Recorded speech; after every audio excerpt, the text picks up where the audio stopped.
ফরিদপুরে ভাঙায় ভয়াবহ আকার ধারণ করেছে সড়ক দুর্ঘটনা। ২০২৫ সালে ৫৭টি সড়ক দুর্ঘটনায় প্রাণ হারিয়েছেন ৬৪ জন। স্থানীয়দের অভিযোগ, পদ্মা সেতু চালুর পর ঢাকামুখী যানবাহনের চাপ ও বাড়তি গতিতে ঘটছে দুর্ঘটনা। আর চালকরা বলছেন অবৈধ 3 হুইলার আর বাইকের অতিরিক্ত গতিতে ঝরছে প্রাণ। ফরিদপুরে ভাঙা সংবাদদাতার পাঠানো তথ্যচিত্রে আরো জানাচ্ছেন সুলাইমান কবির।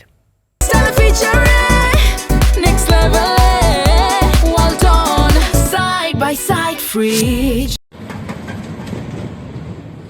২০২২ সালের ২৫ জুন চালু হয় দক্ষিণবঙ্গের মানুষের স্বপ্নের পদ্মা সেতু। সহজ হয় ঢাকার সঙ্গে দক্ষিণাঞ্চলের ২১ জেলার যোগাযোগ ব্যবস্থা। তবে একই সাথে ২১ জেলার প্রবেশদ্বার হিসেবে পরিচিত ফরিদপুরের ভাঙায় পাল্লা দিয়ে বেড়েছে সড়ক দুর্ঘটনা। ভাঙা হাইওয়ে থানা পুলিশের তথ্য অনুযায়ী গত ১ বছরে এই উপজেলায় সড়ক দুর্ঘটনায় প্রাণ হারিয়েছেন ৬৪ জন, যেখানে আহত হয়েছেন ১৬১ জন। পথচারী ও চালকদের অভিযোগ, এক্সপ্রেসওয়ে ছাড়া অন্যান্য সড়ক ২ লেনের হওয়ায় বাড়ছে ঝুঁকি। এছাড়া মহাসড়কে অবৈধ 3 হুইলার চলাচল, মালবাহী ট্রাক ও বাইকের বেপরোয়া গতিতে বাড়ছে প্রাণহানির ঘটনা।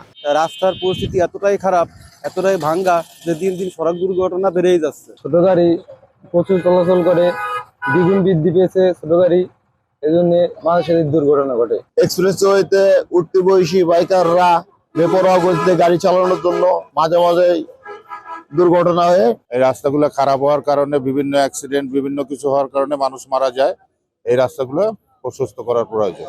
দুর্ঘটনা প্রতিরোধে নিয়মিত অভিযান পরিচালনার পাশাপাশি সতর্কতামূলক কার্যক্রম জোরদার করা হয়েছে বলে জানালেন এই পুলিশ কর্মকর্তা। দুর্ঘটনা প্রতিরোধে আমরা বিভিন্ন প্রসিকিউশন দাখিল করছি, বিশেষভাবে ওভারটেকিং এবং দ্রুত গতির বিরুদ্ধে, 3 হুইলারের বিরুদ্ধে আমরা নিয়মিত প্রসিকিউশন দিয়ে যাচ্ছি। সচেতনতা তৈরির জন্য আমরা চালকদেরকে নিয়ে মাঝে মধ্যে বিভিন্ন স্থানে আমরা সচেতনামূলক কার্যক্রম পরিচালনা করি।